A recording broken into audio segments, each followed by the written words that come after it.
Hey listeners, as you guys will be able to tell from this episode was recorded a little while ago. This was recorded the week of the 30th when I went out of town, so that week after Thanksgiving week.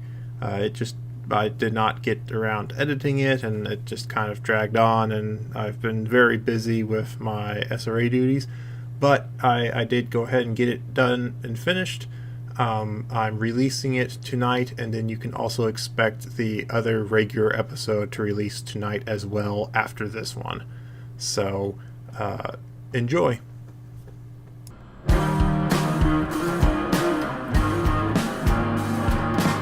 Hello and welcome to the SRA podcast. This is episode 18, and we are back after another break for the Thanksgiving holiday.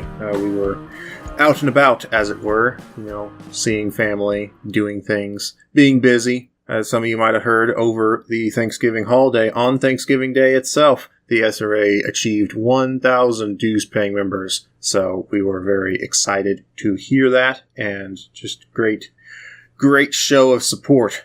Joining me once again is, of course, the regular, Faye. It's Faye. It's always Faye. Hi, everybody. Alex has tried, but he just can't get rid of me. Yeah, it's going to be interesting when those chapel ducks finally start pouring in. So, but let us not get too carried away on this episode. This is going to be an interesting episode. I'm probably going to be editing this one real quick, or maybe I'll shunt it off to Faye and she can take a hack at it. That I will actually be, at the time of this episode's release, I will be in Colorado Springs. We are recording this the night before, because when we tried to record Wednesday, we recorded a great podcast. It was not good for this kind of podcast. And I will be at the Marxist Center, so I will be attending, representing the SRA and the Central Committee over there. And we will be, seeing what the Marxist Center is up to. We were invited to come attend, and I'm really excited to see. We've got folks from Nebraska and Colorado coming out from our SRA chapters in Omaha, and then the Front Range chapter over there in Colorado. So it will be a great time, I'm sure. I'll meet plenty of people, and definitely anyone who wants to come talk to me, I'm sure I will be available and mingling, as it were. So, yeah, I'm pretty sure that'll be good. And who knows, there might be a very special episode coming out of that with a very special someone, but we'll have to see how that works out. So, for your listening pleasure right now, though, we have a few stories. Making its regular return, as always, is the Elon Musk segment. This time, apparently, I might have gotten my facts mixed up, but it sounds like Elon Musk dug a tunnel underneath Faye's house and subsumed it. So I'm sure she has an interesting tale from that. Yes, I'm actually reporting from underground right now, and the Hyperloop cars are zipping right past my head. But in all seriousness, so Elon Musk's appropriately named Boring Company, his far-fetched sort of urban transportation boondoggle, ran into a snag recently. They were hoping to create a essentially Musk apparently has been in LA enough to realize that we have a massive traffic problem. I'm out here in the San Gabriel Valley, sort of east of East LA. And during rush hour traffic, getting to or from downtown from my location can take 3.5 hours, just to travel 50 miles. Traveling up and down the 405, up and down the west side of LA, it turns into a parking lot. It takes hours and hours to get anywhere. Musk apparently has gotten tired of that traffic, and he's been proposing it's hard to describe it. It's not a subway. Basically, he wants to create a system where you drive into a little elevator, which drops your car underground onto a sled, and then that sled is then electromagnetically propelled underground, underneath the city, to another station, and then the elevator lifts your car up, and then you drive back onto the roads. And he's pitching this as a way of solving LA's traffic problem. This is stupid for so many reasons. It's sort of an issue of anyone who's sort of familiar with like computer engineering will be familiar with the difference between latency and bandwidth. You know, having this sort of underground sled system, you know, you can get one car from one place to another very quickly, but you're only going to be transporting one or two cars at a time, you know, versus the freeway system where you are able to transport hundreds of thousands, millions of vehicles at a time. Basically, Musk's system, which he has proposed, is such a low bandwidth system that it would not make any measurable difference on LA's traffic in any way at all, and would simply be a way for rich fuckers like Elon Musk to get a zippy ride across town while everyone else is stuck on the freeway. So, you know, it's a stupid plan. It's a ridiculously expensive infrastructure project. Even though the Boring Company is supposed to reduce the cost of creating tunnel systems, it's still, you know, hundreds of millions of dollars, maybe billions for a long tunnel, just to allow a few rich people to get, you know, to skip waiting on the 405 with the rest of us. But, you know, fortunately, there was some neighborhood reaction to this. Los Angeles has a very strong, you know, NIMBY culture, not in my backyard. And for once, it did a good thing. And a bunch of local neighborhoods kicked up enough of a fuss that Elon Musk had to cancel his plan to build one of these tunnel stations off of Sepulveda Boulevard in downtown LA. However, he still has an alternate plan to create a tunnel system between the Los Angeles Metro's Red Line and Dodger Stadium. So basically a way to transport rich people between Hollywood or possibly downtown LA and the Dodgers, so that they can go and they can watch their, you know, favorite game of sports ball. While everyone else has to deal with parking and has to deal with everything else. So, I mean, this isn't like the worst thing in the world. This isn't like hurting tons of people, but it's still sort of just, you know, an example of the sort of, how would you, I guess like Zizek would call it liberal communism, that you're trying to like make these proposals, this sort of Silicon Valley, you know, techno-futurism with bourgeois characteristics, where they want to try to create this, you know, beautiful, perfect vision of the future, but only for the ultra-rich. And that's basically what this tunnel project is. And they're trying to get public funding for it, and they're trying to get LA to waive a bunch of local laws and give them permits, and all this other stuff. And yeah, it's just a waste. This isn't going to be used by anyone except for a handful of extremely rich people, and I'm angry about it. Honestly, thinking about this, I have pictures in my head. You know, I understand it's not how it works, but I'm kind of imagining like in the OG Gundam, where, you know, the Gundams get loaded up into the railguns on the front of the ships and just get shot out. And I'm just imagining that's how that works. No, that's literally basically how it works. It's just that in a long track in a tunnel underground. And it transports one or two cars at a time, or maybe like 20 people. Fantabulous. Yeah, see, that's the sort of visionary thinking that we can expect out of Elon Musk, who has apparently done the ever fruitful adventure of combining sleeping pills with uppers. So remember, never combine downers with uppers. That's not how you get good results. So yeah, I guess is my take on that. It sucks that, you know, he's probably going to, well, actually, you know, looking at this, it seems like, you know, LA pushed back on it pretty decently, and maybe he won't get his way for once. And I don't know, it looks like he might also be appealing to the state government to, you know, show out the money and waive the rules for him. So I don't know if that's going to be a profitable thing for him or not, but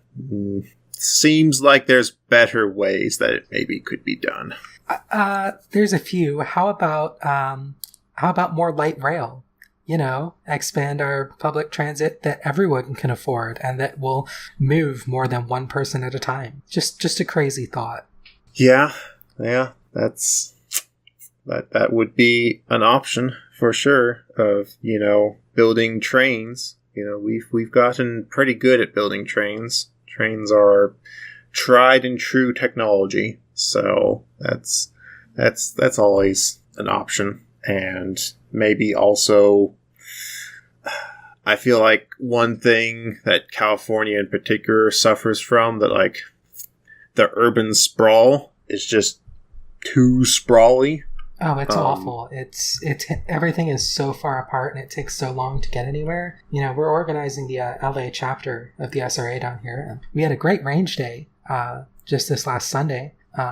Great range day, 20 people out on public land, shot some really cool guns. Someone had a nice FAL that they managed to make California legal. It was a great time, but we had people, who took 3 hours just to get to the meetup point before going to the range, which was, hours away from that. So it's, LA is such a huge city. It takes hours to get anywhere in it. It's Los Angeles Los Angeles County could almost be its own state in and of itself. Yeah. I mean, it's one of those things I look at and, looking at aerial photographs and just looking at Google Maps too, like there's ways to manage the urban sprawl. And I feel like, especially here in Kansas, Wichita, by no means a huge city. It's still in the top 50, but that's not saying too much. You can still get around in the Wichita Metro 45 minutes to the outskirts of the metro anywhere you are, basically. And I think a lot of that is not only the fact that we have a surprisingly good highway system, but also the fact that the city is laid out in a very nice grid-like fashion. And grids, they aren't pretty, but they're efficient. Having evenly spaced roads and evenly spaced artery roads and evenly spaced highways, it's not pretty, but it's efficient. And that's how you keep the urban sprawl under control. But then you look at the suburbs I see in these huge metropolitan areas, and they just got snaky roads. These roads just snake around everywhere. And, for some places, I understand why that's the case. When I was driving for Georgia, those roads snake all over the place. And I get it because those roads are back hundreds of years ago. Those roads were laid down and the initial ways were found. And that was before we had, modern earth-moving equipment. So that's just a historical holdover. But with California, and California was settled after we figured out how to work dynamite. And it's just because some urban planner decided that, well, I don't like straight lines. Straight lines are boring. So I'm going to make this nice fancy curve, which just kills traffic.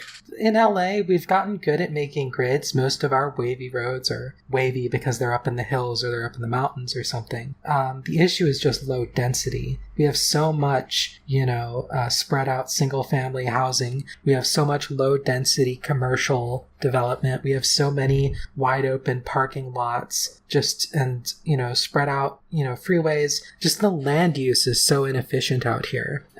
But it keeps developing at a rapid pace. I've seen there's a community to my southeast called Chino Hills, and that community has been spreading. It's very affluent. They've been spreading to the southeast, through the hills, and they're, it's insane how an area that I was able to go and hike in 5 years ago is now completely paved over with houses and apartment complexes. And all of the apartment complexes charge $1,500 for a 1-bedroom. And all of these people just commute into Orange County, or they commute into LA, and, they have all this space taken up by their cars, and then they drive their cars on the freeways downtown, and it adds to the traffic, and it adds to the pollution, and it adds to the smog.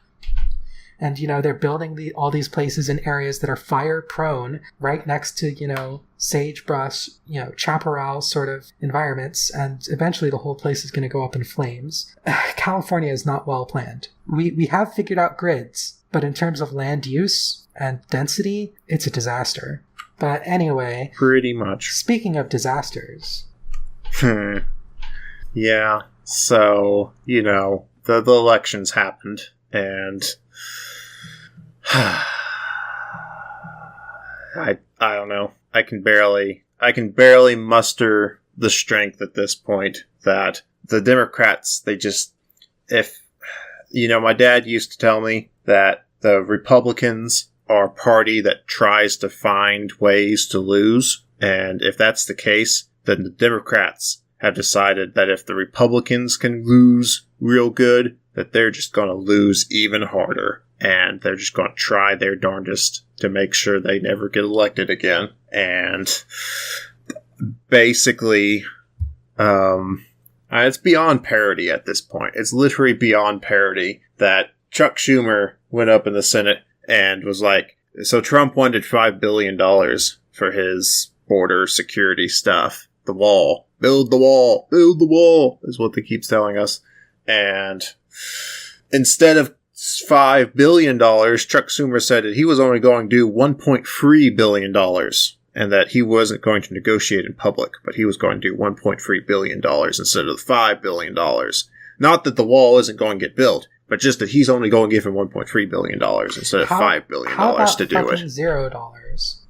Yeah. So how about Chuck Schumer goes and grows a spine and stands up to Trump because, he's the minority leader. Like, now that the filibuster is gone in the Senate, now that we can just pass whatever we want, because who cares about obtaining more consensus? Both parties lost any semblance of that they might have had in the past, where, we had the filibuster and there was some kind of, agreement in place that, hey, maybe if there's really staunch disapproval of something, then maybe we should take a step back. And yes, it's the sort of thing that gets exploited, because of course it gets exploited, but at the same time, trying to obtain more consensus on an issue usually is for the better. Now, of course, that does depend on who you're getting the consensus from. I mean, this is not necessarily a good statistical average of the population to try to get a good barometer off of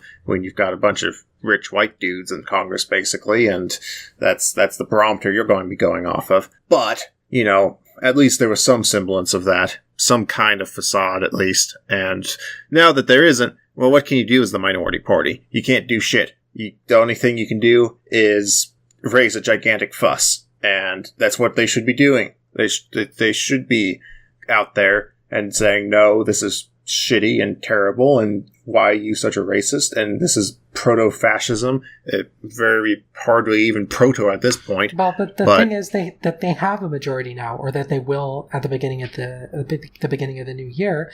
They're going to have a majority. The issue is that the Democratic leadership they don't disagree with Trump. They don't disagree with Trump's policies, really. Some of the Democratic majority, the House and the Senate, the progressive part of the party does disagree. But the centrists, the blue dogs, and these, 70 and 80-year-old fossils in the leadership, they're totally fine with what Trump is doing in theory. They just don't want to see the open rhetoric, the open racism that he's dealing with. They still want to restrict immigration. They still want to... And I just have to comment on this because this is a story that I literally just found a little bit ago. The Intercept reported. So Nancy Pelosi became the new House Majority Leader, or, she will become the new House Majority Leader. There was a small effort to resist her, mostly from blue dog centrists, but she won with a vast majority of the vote. However, the caucus chair position was a tight race between Barbara Lee, who's a very progressive, African-American, House representative. She is the only person to vote against the authorization of force for Afghanistan, and one of the only people to vote against the Iraq War. She's not a socialist. She's not like a leftist, but she's one of the most progressive people in Congress. She ran for the House, Majority Caucus chair, which is a sort of leadership position that she was hoping to use as a stepping stone to get towards, to take a step towards possibly, taking Nancy Pelosi's place in the future as the House Majority Leader. The issue was that Joe Crowley, the current caucus chair until the end of the year, sabotaged her campaign by spreading lies about her to other House members. Specifically, Joe Crowley, who is a, blue dog centrist, coming from what should be a very liberal district. He was ousted by Alexandria Ocasio-Cortez, and he's salty that he was replaced by this, progressive socialist, movement in the party. And so he decided to sabotage Barbara Lee by going around and telling other, slightly more conservative caucus members that Barbara Lee had funded Alexandria Ocasio-Cortez's campaign, telling her that she had cut Alexandria a big check, and that therefore she was, fighting against the party unity, and she shouldn't be in a leadership position because she's, disruptive and destructive to the party's unity. The thing is, that was a lie. Barbara Lee didn't fund Alexandria Ocasio-Cortez's campaign against Joe Crowley. She cut a $1,000 check, which is nothing, to Alexandria Ocasio-Cortez 2 weeks after Joe Crowley's loss. She contributed to Alexandria Ocasio-Cortez's AOC's. She contributed to AOC's general election campaign against the Republican, who's a nobody that doesn't matter. Essentially, Joe Crowley went out and lied to other members of Congress to sabotage a progressive black woman running for a leadership position in the Democratic Party by implying that she was, disruptive to the party leadership, which she is, because she's a woman of color with progressive ideals who's standing up to all these fucking old white dudes in suits who've been running this party, for decades in their own interests. And so that really shows the sort of backbiting and the sort of politicking that the Democratic Party leadership gets up to, and the pettiness of them, that they're willing to, sabotage other members of their party to, just to prevent ideological change from within, even when that's something that they know that a lot of voters want. And it's just disgusting, in my opinion. Yeah, it's, I don't know. It's one of those things that I've definitely heard plenty, listening to my podcasts and reading the news, just the leadership stuff in the Democratic Party. There's so much in there that's just a entrenchment, that you have these representatives who have been in there forever and have very little chances of actually getting ousted. Like, we think of the House and we think of, well, doesn't the House switch over every couple of years? And yes and no, despite the fact that, yeah, every now and then we have, a wave or something, at the same time, if you get your seat, you're probably going to keep it. It's very hard to lose your seat as a congressperson unless you are in a very heavily contested district, of which there are very few that are around. The turnover rate of Congress is less than that of the old Supreme Soviet. It's a ridiculous number. I think it's past 80% likelihood that once you're an incumbent, you stay an incumbent. And what this means is that you get entrenched into the party, and then you find your way into some sort of leadership role, and you stay in that leadership role until the day you retire or you die in the office. And that's usually, how people do this sort of thing, is that if you're going to make a career, or if you're going to make a lifetime gig out of this, you just keep on winning elections, and you just keep on going back to Congress and collecting that nice congressperson salary, collecting all the checks that come in for donors and interest groups. You collect your nice pension. You collect your fully funded government health care. It's a pretty sweet gig once it's in there, and you're staying in this leadership position, which, by the way, leadership positions include extra pay, both from the Congress and from the party. So there's extra perks that come with those leadership positions,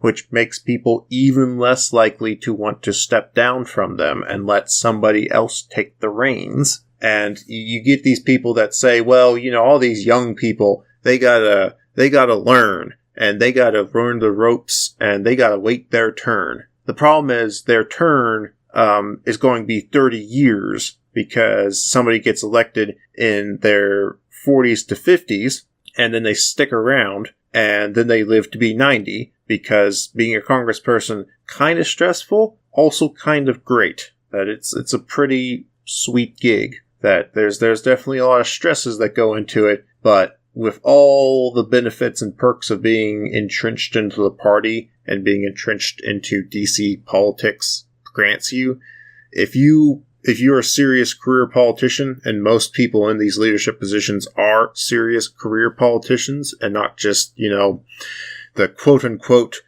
citizen legislature types, where, you come from a humble background, like AOC, perhaps. Like, that's something else that just rubs me the wrong way, is that, you have all of these quote-unquote conservative types that yearn for the day that, this romantic idea that once upon a time, Congress only met a couple times a year, and Congress people were all citizens of the day and esteemed individuals who, took time out of their day to go up and deliberate on the matters of the land.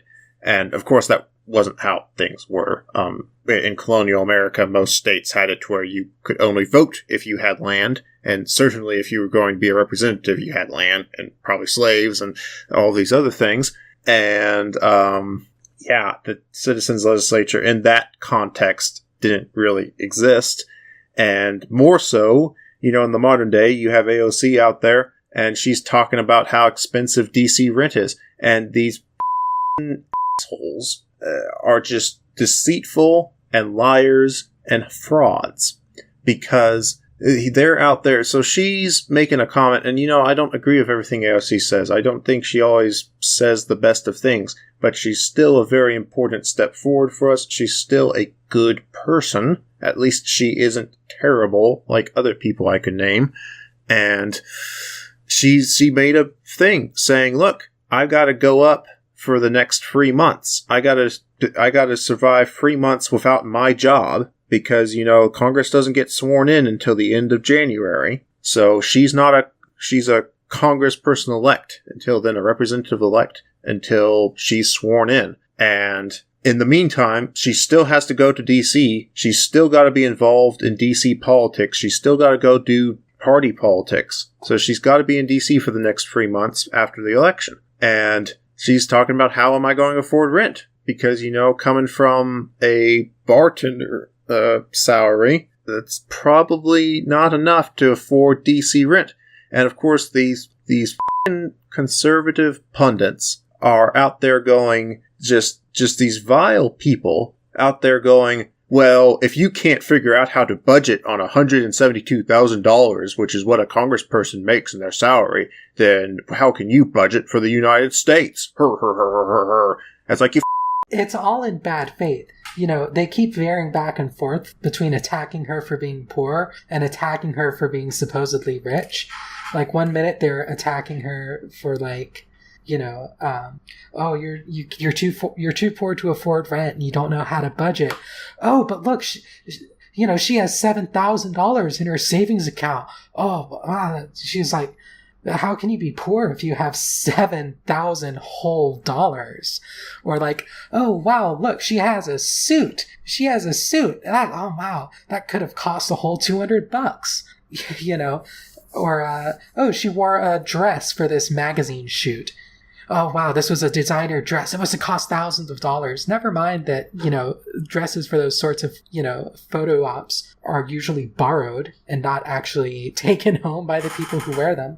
And what it is that all of these all these attacks are purely in bad faith.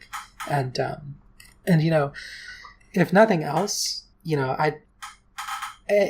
Alexandria Ocasio-Cortez, she has some questionable politics still in my mind, but she's still probably the most leftist person in Congress right now. And I have to say, it's really great seeing Fox News and all these conservative idiots completely lose their shit over the mildest social democratic proposals, and just losing their shit over the fact that there's a young, woman of color in their ranks who's willing to stand up to the, ruling ideology that they've been enforcing for decades.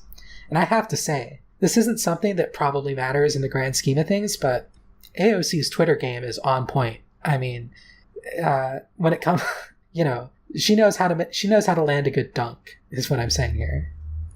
Yeah, she is a very good social media-er, and it's encouraging to see that. I think more politicians need to be better on social media. Now, of course, I don't know. I might have to retract that, considering. But at the same time, being good at social media. What I'm getting at here is Donald Trump, of course, very active on social media. I would not consider him good at it, though. Like, active, yes. Good, yeah. I'd rate his Twitter game a solid C. Maybe a C+. He's good for a baby boomer. I always forget that he's in his 70s. He's one of our oldest presidents now. I don't know when he beats Reagan. I don't know if he actually... I know him and Reagan were really close in age. If he gets a second term, he'll outage Reagan. Yeah. I don't know. This is... Well, and it's this thing that we need some kind of good political presence out there right now, and just Nancy Pelosi and Chuck Schumer just are nothing of that. And obviously, fantastic. This is a leftist podcast. We're preaching to the choir right now, but at the same time, even if we don't have full-blown socialists in office trying to enact policies, we at least can have people that aren't completely terrible, and that's where we are. Pelosi has been a deadweight on the party for so long now, and just nobody's even challenging her this time. She's just going to be the Speaker of the House. Except that now some of the blue dog Democrats are threatening not to vote for her, at which point the Speaker of the House doesn't get selected. And we could end up in a situation that I believe has only happened 2 or 3 times in American history, where the Speaker of the House is of the minority party. It doesn't happen very much, but it does. I'm pretty sure it's happened before. I'm pretty sure I remember reading about when it's happened before, that every now and then, that happens. And interestingly enough, what would be a great Hail Mary for the Democrats to do, what the Democrats could do to redeem themselves so much in my eyes, is the Constitution specifically does not specify that the Speaker of the House must be a representative, that the Speaker of the House can just be anyone. So if the Democratic Party was just like, okay, we can't find anyone within our representatives to challenge Nancy Pelosi, but we're going to pull from somebody outside, and we're going to elect them Speaker of the House. That would never happen, and I don't believe that's ever happened. Speaker of the House. That would be beautiful, just incredible. But no, my point here is that we still have to be concerned about material benefit in the meantime, and Nancy Pelosi has called universal healthcare a pipe dream before, and I don't know. It's just one of those things that I see a lot of thought out in leftist politics of where it's like, well, who cares? They're all capitalists. They're all supporting the capitalist state. Who cares? And it's like, well, we still gotta care. Having these figures up there spreading more left-wing ideals, AOC, you can debate whether she's a democratic socialist or a soc dem.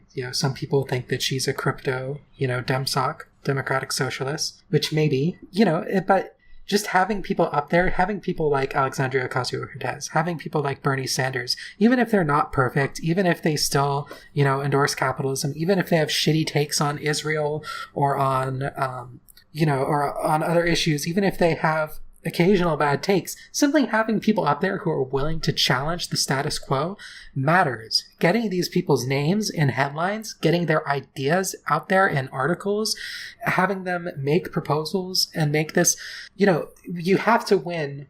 Socialists, in order to make any progress at all, socialists have to make progress in the culture war. We have to make inroads into the public consciousness and make our ideas a part of the mainstream discourse, or else we're just not going to be able to, we're not going to be able to grow the party. We're not going to be able to grow the left as an institution, and we're not going to be able to gain political power or, make people organize. Seeing someone who has political power, even if it's as little political power as a single congressperson has, having people with political power go up there and advocate for socialist policies, or at least more progressive policies, does have an effect. It does shift the Overton window. It does change the conversation and make these a part of mainstream discourse. We would not be talking about Medicare for all or universal health care at all right now were it not for Bernie Sanders in his 2016 election run. You know, we need to have people out there who are willing to fight for these ideas and make them heard. And that's the only way that we're going to be able to build leftist power in this country at this point. Because, you know, I'll tell you what, the unions aren't doing so hot right now. And the largest leftist organization in the country, DSA, only has 52,000 members, which is fewer people than there are in my small satellite city of LA. We need to do better. We need to get the word out. And that means that we need people like AOC and we need people like Bernie Sanders, even if they're not perfect. I will, however, say that Bernie Sanders, you know, I'm trying to pull up the article right now, but he did say something really bad recently. Let me pull it up. I've got it over here. Let's see. There's the royal family being heckled in Ireland. Remember, Good. folks, no more nobles, no more monarchs, no more kings, no more queens, only the workers. Where did it go? Come on. Shows you how much of a professional production I put on over here. Fine, I'll just search Bernie Sanders. Oh, there we go. Can't believe I forgot about this. So, Bernie Sanders, per the World Socialist website, a fascinating name for a website, apparently published by the International Committee of the Fourth International. So, fascinating. Anyways, they have an interview here on CNN wherein Bernie Sanders is being asked if the migrants that are at the border right now fleeing, you know, the hellscape of a country that they came from because of constant regime toppling by certain northern neighbors, or one in particular, if they had a credible claim to asylum. And he said, no, not all the migrants have a credible claim to asylum. And basically extended the olive branch of peace to these anti-immigration proto-fash that are like good and supportive of people shooting tear gas at children and families. Those are the sort of people that he's extending the olive branch out to, are the people that are cheering that we tear gassed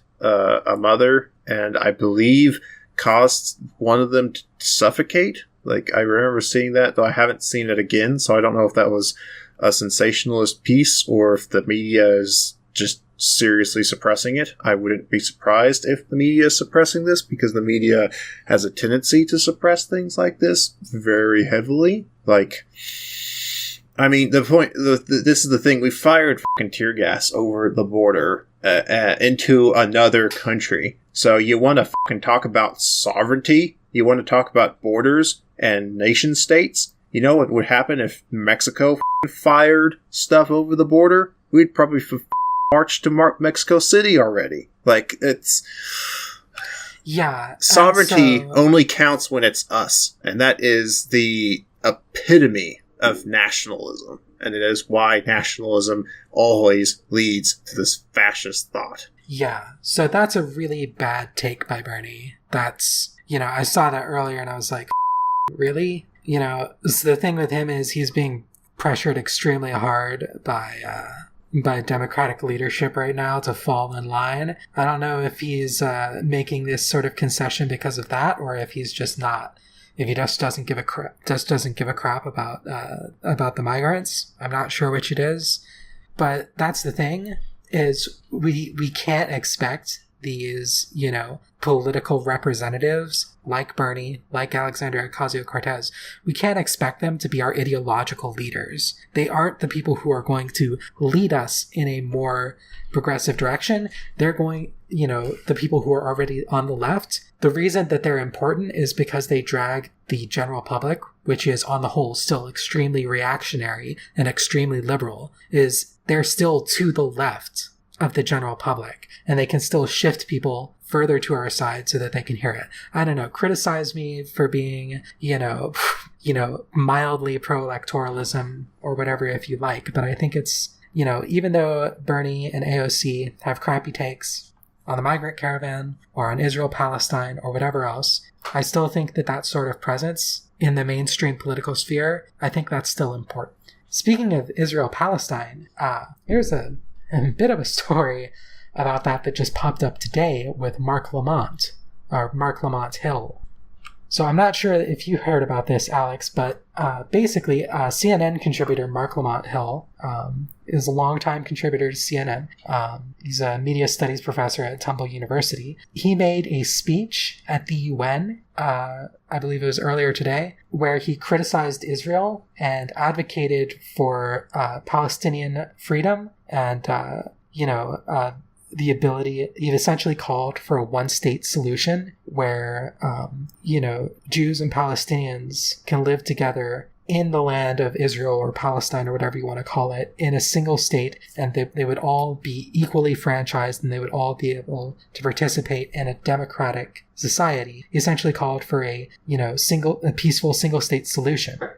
However, in the process of that, he said he wanted a free Palestine from the river to the sea. Well, apparently that phrasing drew the ire of every single pro-Israel group in the world. Every single one essentially called for his head, because apparently Hamas has used that phrasing, stating that they want a liberated Palestinian state cleansed of Jews to exist from the river to the sea. So because he used this language, they're saying that Mark Lamont Hill was dog whistling, his support for the elimination of the Jewish people and the elimination of the Israeli state, and that he's an anti-Semite, and that he's a horrible monster, and he might as well be a Nazi because he supports Palestinian, freedom and voting rights and equal rights in all ways, and the end of settler colonialism. And, the pressure went from 0 to 11, and this afternoon, CNN fired Mark Lamont Hill under pressure from AIPAC, the Anti-Defamation League, and other Israeli interest groups.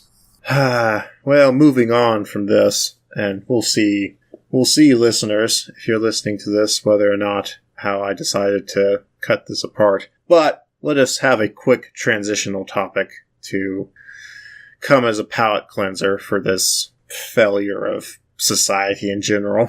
That I'm reading an article here that water is wet and the VA can't fulfill veterans' benefits again. And it seems to be a thing that it looks like Paul Warrants, who is the administrator of the VA, came under fire from Congress, that he got pretty sharply criticized at the congressional meeting.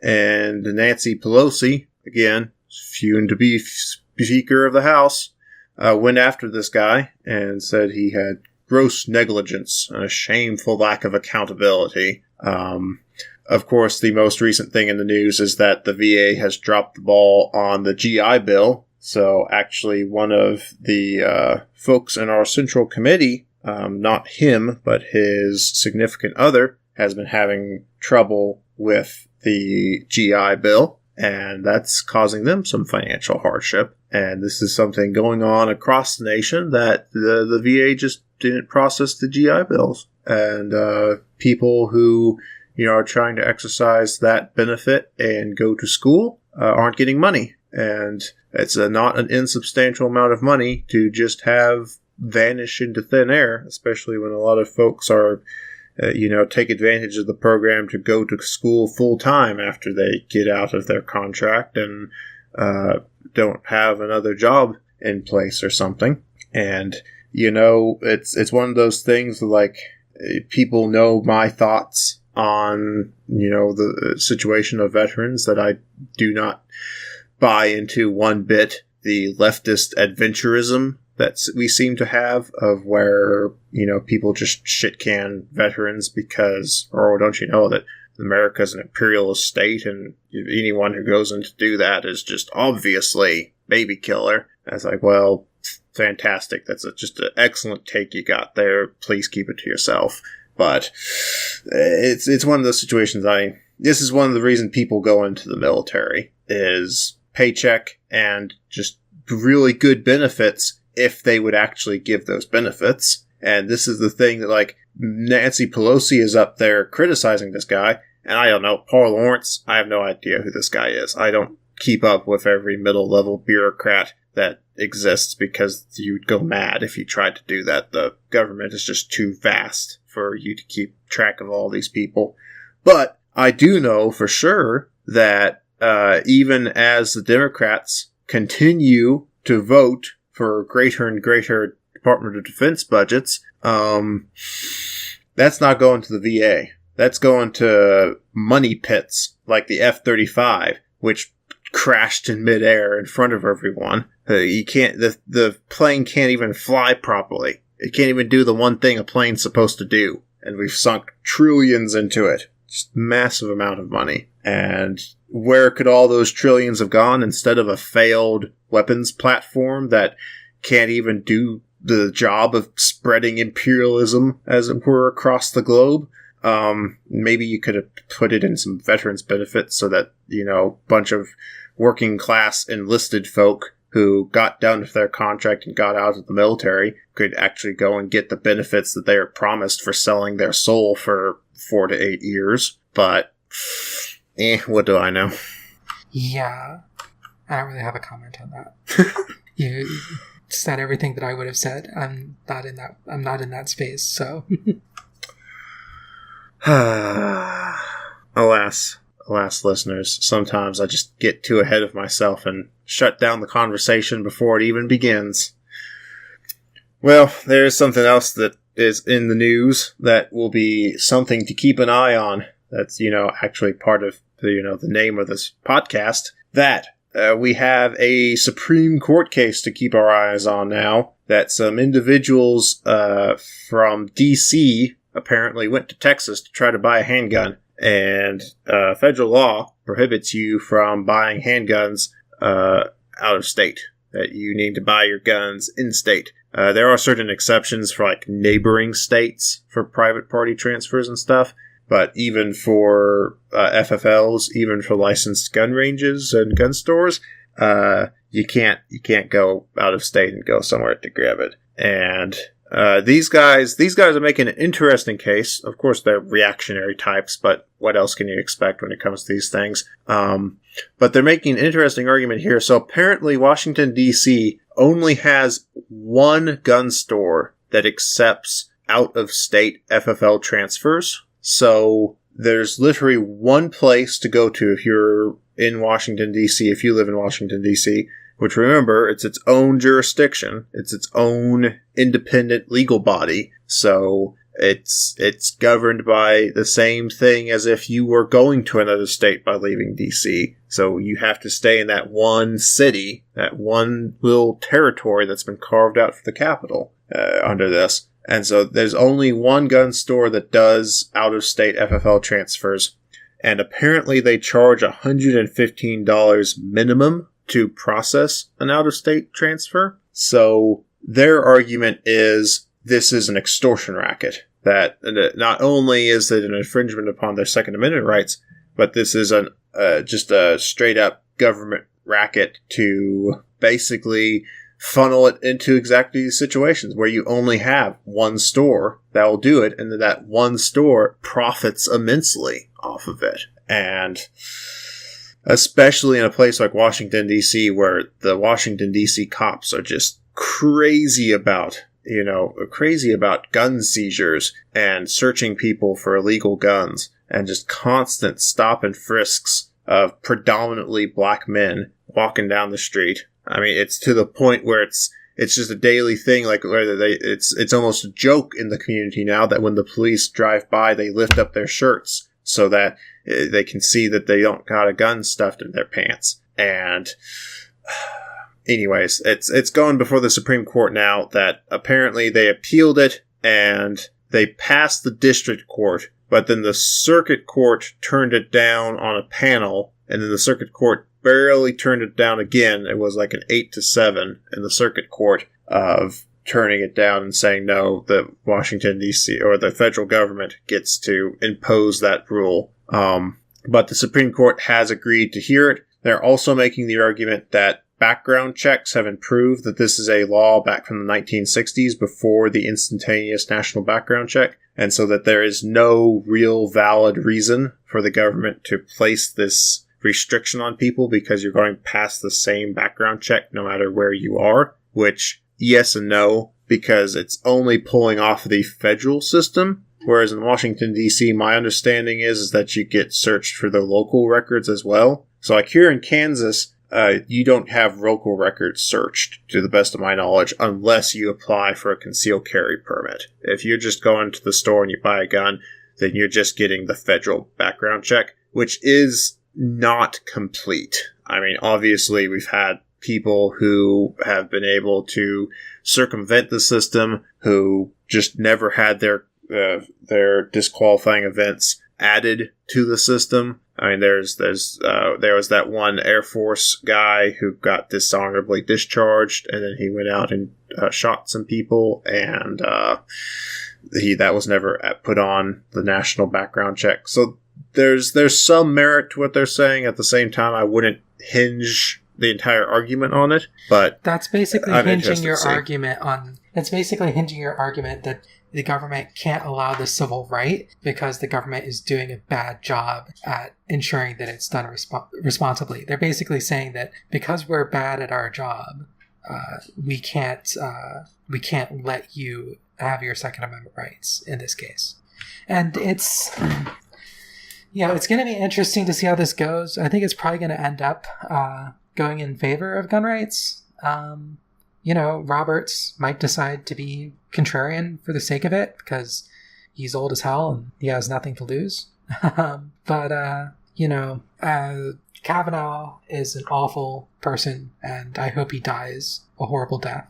But he will probably vote in favor of gun rights. So, if we're going to be living in this Trumpian hellscape, at the very least, they're going to let us own the guns so that we can survive this, Mad Max world. It's, this is the sort of thing. This is just the sort of red tape bureaucracy that a lot of blue states like to impose, where it's not really about making. It's not really about making sure that guns stay out of the hands of dangerous people. It's about making sure that guns stay out of the hands of as many people as possible, on the theory that by just reducing the number of guns in circulation, that will lead to a decrease in gun violence, which will mean a decrease in overall death and mayhem. This is a theory that's been prominent since the 80s, and it has yet to yield any results. I hate to use conservative rhetoric on this, but, there are a lot of liberal cities with very tight gun laws that have huge amounts of gun crime, that have huge amounts of non-gun crime violence, and these sorts of initiatives to just reduce the total number of guns have so far been completely ineffective. There's no indication that these laws have had any significant impact on ending gun violence in America, and all they do is inconvenience legal gun owners while, also enabling for, as you mentioned, the sort of racist stop and frisk violation of black people's rights and, Latina people, and, it's just trying to use the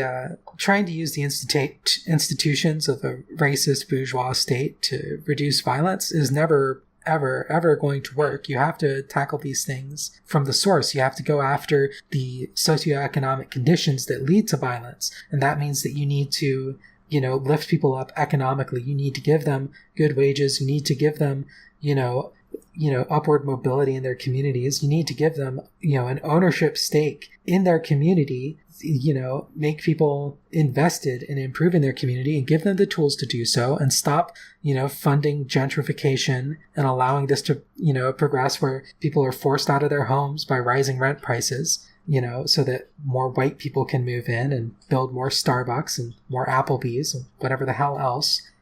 You can't Applebee's actually an actual restaurant. Like, I don't believe in Applebee's. I think it's just actually secretly portals to hell.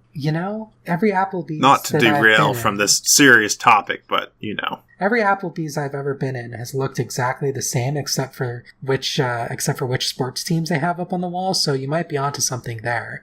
It might just be an interdimensional portal to one single, platonic ideal of Applebee's somewhere in the bowels of hell. But regardless, I'm sort of optimistic about this court case. Correct me if I'm wrong, but, hopefully this will get overturned and the people of DC will have more opportunity to arm themselves for defense without having to rely on the racist cops. I guess we'll just have to wait and see. Yep, we shall see. And for your moment of zen, listeners, the New York State Senate announced that there's folks in it that announced a bill that will allow the police, or not allow, but, mandate that if you're going to buy a gun, that you turn over your social media accounts and their passwords to the police so that they can log into your account and see what you've been posting and messaging about. And of course, this could never be abused in any kind of way and would definitely not be an infringement upon your First, Second, Fourth, and Fifth Amendment rights. But, This is the sort of thing where, okay, so obviously, this is going to be used for political repression. It'll probably be used for repression against the far right, which is probably a good thing. But it's also going to be used against the left. If you've made a guillotine meme, if you've posted around pictures of Gritty with an AK or some crap like that, that's probably going to be used against you as an excuse to strip you of your Second Amendment rights. I guarantee you it's going to be used against, quote, black identity extremists. It's going to be used against people who are critical of Israel. It's going to be used against everyone who isn't an upper middle class petty bourgeois liberal. It's going to be used against anyone who doesn't match the political ideas of the ruling party. But even more than that, I think it's also going to be disenfranchising against people who don't use social media. Like, I don't use social media for personal accounts. There was a point when I used Reddit as a personal social media account, and I guess I still technically have that. But for the most part, I don't use social media in a personal way. I don't have a Facebook. I don't have an Instagram. I don't use these platforms because I don't like the data collection. I don't like the culture on these sorts of platforms. I don't want to participate in that. So what happens if I go to buy a handgun in New York and they say, turn over your social media, turn over your Facebook, and I say, I don't have a Facebook. And they say, we don't believe you. You're lying. Therefore, we're not going to allow you to purchase a handgun. Which honestly, surprises me nothing in that way, because, this is something that's been creeping on society for a while now, since the advent of social media. That, I've known people, seniors that have gone out and graduated out of university, engineering students, who have gone and interviewed at major engineering firms and companies. And literally a question now is, what's your social media accounts? And I've known people who have no interest in social media. Just, it isn't for them. It's not how they consume their news. They don't like the constant buzz and drone of it. And so they just don't do it. And they say that, and it's literally to the point where they basically had to create a social media presence, because interviewers kept turning them down because they see a lack of social media as meaning you are malfunctioning and not integrating into society correctly. And what if you're actually secretly trying to hide something? And it was literally the point where it was killing their job prospects because they don't have a social media. And this is just one of those pervading creeps of where people are forced into this system, which of course then feeds into the dozens and dozens of algorithms that power all sorts of things on the internet that are constantly analyzing what you're doing, and that data can be used for anything, be it corporate profit or state repression. Exactly. And it's going to get to the point where it's mandatory, where you have to have a visible social media history in order to be considered a member of society. And I think that's going to be really destructive, that we're going to end up, forcing people into these platforms. You're essentially being forced to purchase a commercial product, even though you're not purchasing with money, you're still investing time in it. You're giving these people your data. You're giving these people, these companies, rather, you're giving companies like Google and Facebook, you're giving them access to data so they can build models of your life, so that they can target ads at you, just so that you can have the ability to get a job, just so that you can have the ability to, be a functioning member of society. And it's this sort of merger of corporate and state interests, where these sorts of things, even if it isn't by law, these sorts of things become socially mandatory, and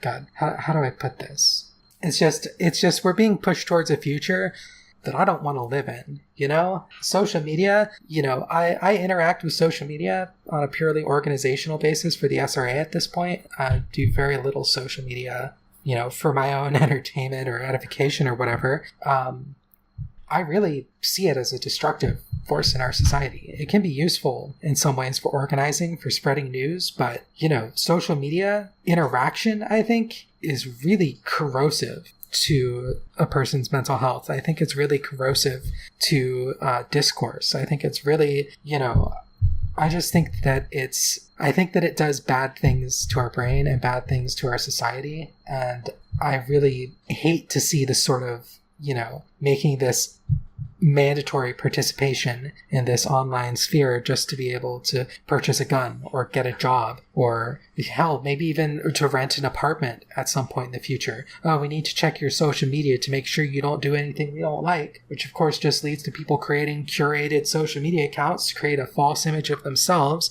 essentially leading double lives, putting people in a closet over their behavior, instead of being for homosexuality or for gender or whatever, just, being in the closet about smoking weed, or being in the closet about your politics, and having to fake it. And I think that's extremely destructive. I think that's corrosive to the human soul.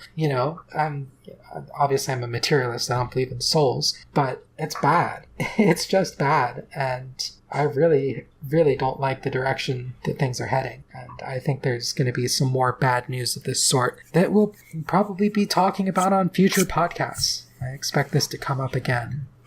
Absolutely. Well, do you want something to lighten up the mood and bring a smile to your face of somebody else having bad news happen to them? That as we were doing this podcast, I've been live delivered by a frequent listener another story that we have missed about Elon Musk. Yes, listeners, 2 Elon Musk segments in the same show. This was just delivered to me that just as, he's fighting with the Los Angeles City Council or whatever to dig tunnels underneath Faye's house, he has received a public rebuke today by the NASA administrator, a Mr. Jim Bridenstine.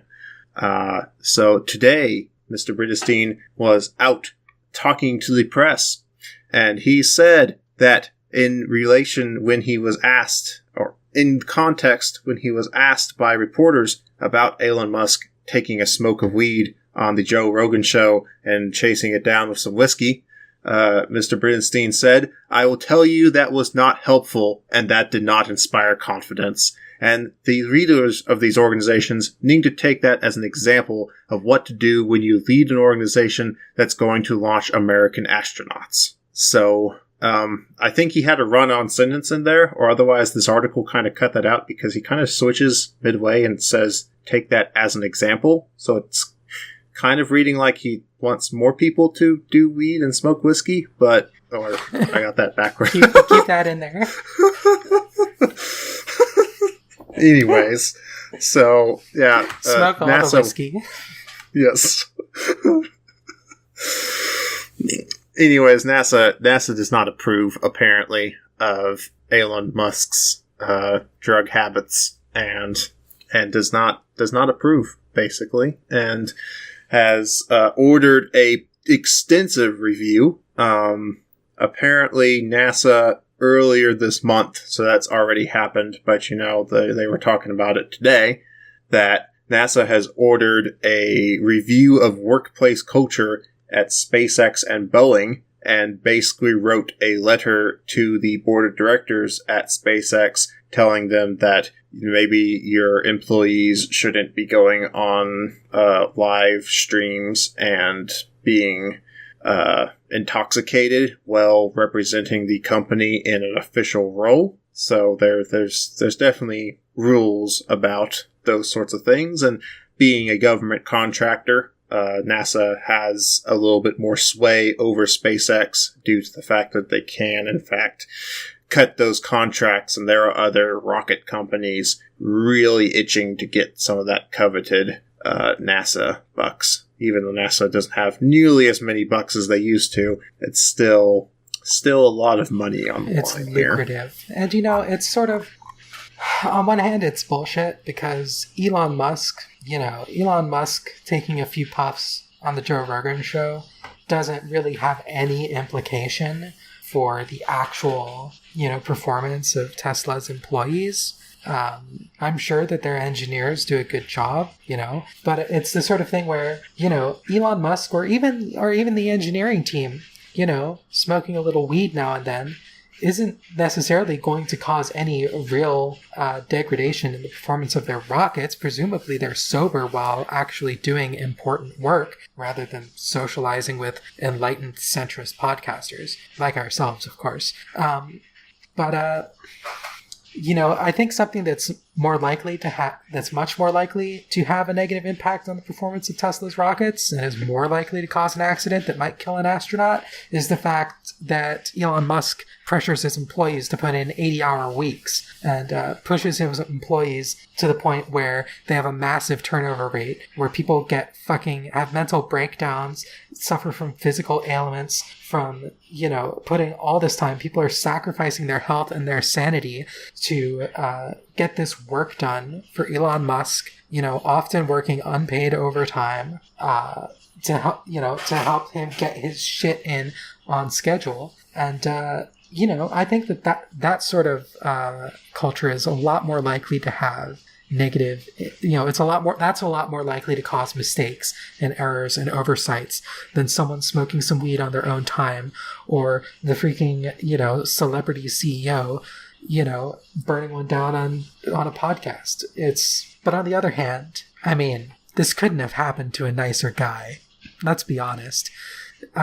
Anything of this sort that happens to Elon Musk is thoroughly deserved, just for him being an awful human being. So even though I disagree with the sort of prudish, fuddy-duddy sort of stance that NASA takes towards weed, I'm glad if anyone's going to suffer the brunt of it, it's Elon Musk and his company, because, I don't want to say I'm rooting for his failure, but I'm definitely rooting for him to have a bad time. Yeah. So we will see what the adventures of Elon Musk bring next, but we will move towards the conclusion of this episode, that as I prepare to maybe smoke some whiskey myself and go to sleep, we will conclude with the final story of the night. But before then, a message to our sponsors. You are the sponsors, listeners. Just by sheer listening to this, it provides the podcast with a platform to spread the leftist word across the globe. We are international. I have a surprising amount of international listeners. I don't remember the exact statistics. I think Germany is pretty high up there. Canada is pretty high up there. It's actually kind of interesting. Yeah, Canada, the United Kingdom, Australia, Norway, Vietnam. I have a few listeners in Vietnam. Really fascinating global stuff where you can start breaking down the statistics on. But if you want to contribute more than just your time listening to me and Faye drivel on about these things, there is an option to support the podcast at patreon.com/socialistra podcast. Here you can sign up for $5 a month and gain access to some exclusive content that is put out less regularly than I would like it to be. But, it's been a crazy month. And these things include, special episodes. I do still have some interviews planned, and I'll probably put some of those up behind the Patreon, at least for a little bit, have an exclusivity period, and then release it to the general public. As well as every now and then I'll write an essay and throw it up there. And, it provides you with the warm, fuzzy sensation that you bought me 5 boxes of spaghetti. Or, as I've more recently begun adapting to, I've started buying 2 jars of peanut butter, which can also be bought for $5 and is much more rich in protein. Look at Mr. High Roller here. I know.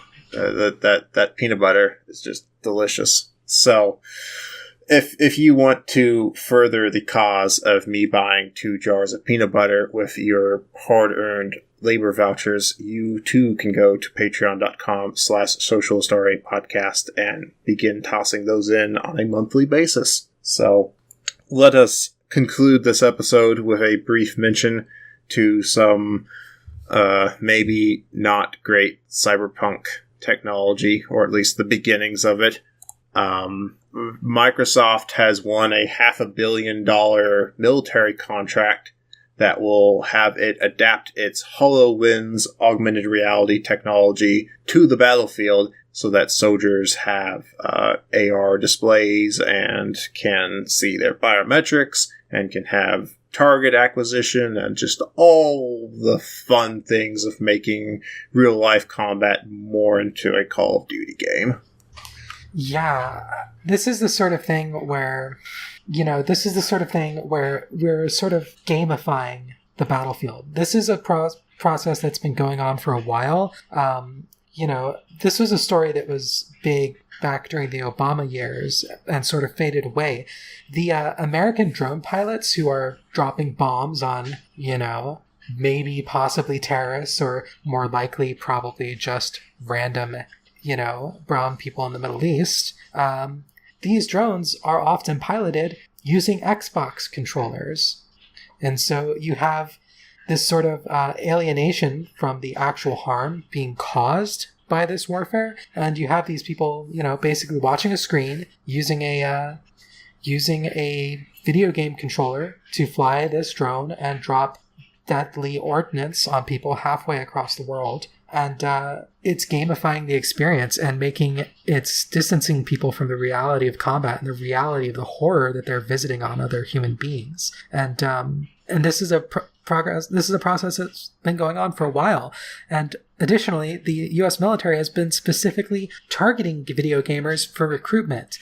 There's a reason that all these military first-person shooter video games, these companies all have advisors from the actual military, Call of Duty especially, and Battlefield, although maybe not the more recent ones, because they've been going back to World War I and World War II rather than modern combat theaters. But these companies have been advised in their games by the U.S. military. They've, in some cases, been sponsored by the U.S. military. They've been encouraged to put pro-U.S. themes in their game, and especially during the earlier parts of the War on Terror, it was encouraged to have video games where the enemies are, Russians or Arabs or, Muslim, so that they can start this process of dehumanization while people are still young. And then when they turn 18 and they're eligible for recruitment, they've been exposed to this ideology. They've been exposed to this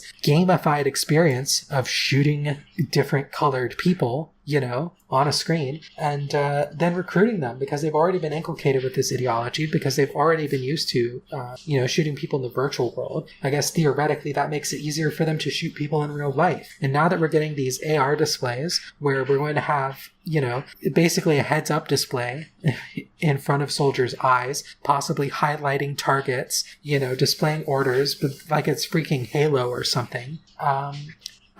It's I don't even know how to describe it. But it's gamifying warfare, essentially, and removing the reality from it and making it easier for soldiers to distance themselves from it. And, this sort of, augmented reality thing, it doesn't seem too insidious, but this is just the start of it, especially considering the sort of cyber, actual physical enhancement that the US and Europe and Israel have been putting into developing actual physical combat enhancements for soldiers. I think Alex knows a bit more about that. Yeah, I mean, suffice to say, people in positions of authority and power within the military of multiple countries really want augmented soldiers. I mean, this is just the point where we are in technology. I mean, the biggest thing holding things back right now at this point isn't even strapping people into, exosuits and slapping armor on them. The biggest thing right now is power sources. There's no good power sources. Every other problem has basically been surmounted. It's just a matter of how do you actually power these things? And eventually we're going to find a breakthrough on that. Eventually we'll find a better way of producing power in the limited space that you have. And then, this is the first step, and this is just one piece of a total component that is the future of warfare. And it's a cyberpunk future, is all I can say. It's going to be crazy, and you know what? Look here in America, and look at how much the police force gets old surplus military tech, and not even old tech, but just stuff decades out. Not even a decade. There's police departments getting stuff from the Iraq War that's being pushed as surplus. So how long until surplus heads-up displays get pushed to police departments? How long before police departments are using this? And I'll say not very long, because police departments are already trying to do stuff like this. If you think the cyberpunk dystopia is just a fantasy or it's years off, think again. Even here in Wichita, Kansas, not really, a place where you're expecting cutting-edge technological pursuits by our city government, but we've been experimenting on our downtown for a while now of a unified camera system. They had all the business owners downtown sign an agreement turning over their CCTV feeds over to the city government, which all goes to a central hub, which is monitored around the clock. And guess what? It hasn't really cut down on crime downtown, but what it has done is now people are getting harassed over petty offenses. Everyone who does a California stop through a stop sign gets ticketed now. Everyone who doesn't use their blinker gets a ticket now. People that are drunk out on the street, they're adding stuff to this pseudoscience stuff like gait recognition of seeing if you're drunk or not. And that's not a very good technique. I've read very damning things about anything to do with gait recognition, but it's the thing where you stumble out of the bar and the computer thinks you're too drunk for your own good, so it dispatches a police officer to go deal with you. And it's literally trial run. The police have talked about getting drones. Then they've asked the city before about putting money in the budget for drone operators to have drones flying around that are connected into the system so that it can follow people around that it labels persons of interest, which, by the way, they've also incorporated face recognition into this. And Wichita has a very serious problem with having everyone on the gang list. At one point, I believe 5% of the city population was put on the gangs registry with the police department. There's just so many ways for this to be abused, and this is the part of where we're going. All of these technological steps are falling into place, and if you don't think that this is going to be used more and more as society does start to have very serious tremors from the fact that the planet is changing around us, and these crises are only going to become more and more apparent and more frequent, the state's going to use all the resources at its disposal to maintain order, or maintain its legitimacy and sovereignty, at least, of propping itself up, even if that means chaos for the rest of us. And this is just one way they're going to do it. And it starts with the military,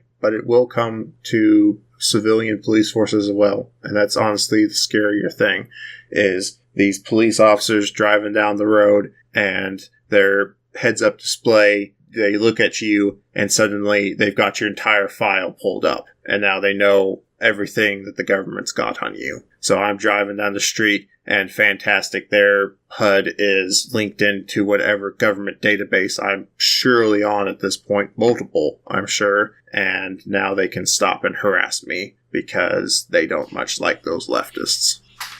Yep, of all the predictions of the future, of all the science fiction authors, it looks like Cyberpunk nailed it the best. We're racing towards that future head first, and, we're not getting a lot of the benefits. We've got cool phones, and we've got memes, but beyond that, we're really getting into this sort of techno-futuristic authoritarianism, and, climate change especially is going to contribute to that, as the social and economic disruptions caused by that cause civil unrest, which is going to be responded to by fascism and by criminalization of people of color to an even greater extent, particularly along America's southern border. We're in for some bad times. There's a reason that the Socialist Rifle Association exists, and that's so that people can be prepared in the extreme cases to be able to defend themselves. As well as in the our current already extreme situation where we have to worry about mass shooters, and we have to worry about neo-Nazis, and we have to worry about, harassment, and we have to worry about groups like Adam Boffin. I don't want to make things too dark, but these are things that we need to be aware of, that we need to realize are happening right now, and we need to be prepared for the future that is being built, because it's not a leftist one. And at the rate things are going, odds of revolution aren't looking likely. Pretty much. On that ever optimistic note, we will conclude the podcast and say our farewells. So, as always, I can be reached at HumvaDev on Twitter, as well as being basically constantly in the Slack. I've had a couple members comment to me now that I seem to be in the Slack at all times, and it is true. I am omnipresent, constantly watching, constantly vigilant. So you can send me a message there too. Faye, of course, can be found at LA_socialist_RA, and picked for her brain on these things.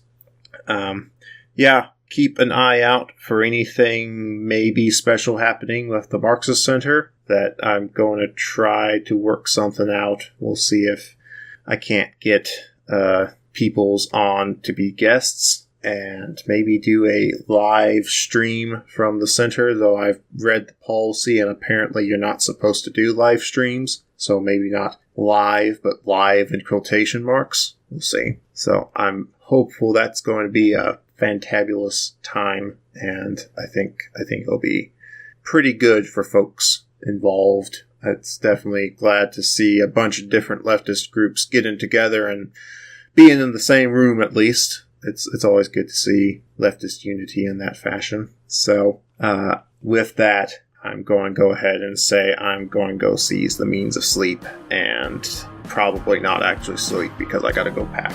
So, good night, listeners. Solidarity forever.